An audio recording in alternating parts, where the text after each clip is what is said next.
Yeah, so the Ashes series now over. The rest of the day's sports news for you. West Ham midfielder Manuel Lanzini has been charged by the FA for diving during Saturday's Premier League match against Stoke. They were awarded a penalty after Lanzini fell to the ground, which led to them taking an early lead in their 3-0 win.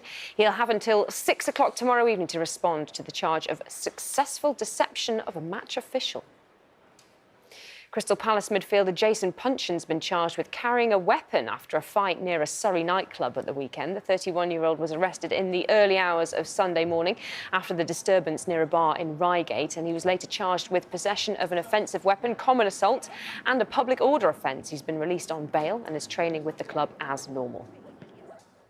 The Football Association's head of women's football, Baroness Sue Campbell, says they are struggling to find female candidates for the England manager's job. Under-19s coach Mo Marley is the current interim manager, with no permanent successor to Mark Sampson expected to be named until next year. Campbell's told the BBC there are plenty of candidates for the vacancy, but not a lot of them are women.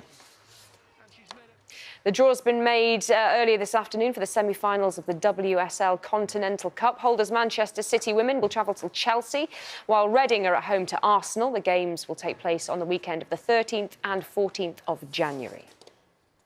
And rugby union and France's all-time leading scorer Frederick Miculek will retire at the end of the season. The 35-year-old Lyon fly-half said the physical nature of the sport is getting more and more difficult. Miculek made 77 appearances for France, and he retired from international rugby 2 years ago. He won 3 Six Nations Grand Slams and played in 3 World Cups. And more reaction to England's Ashes defeat online, but for the moment, it is back to you, Martina.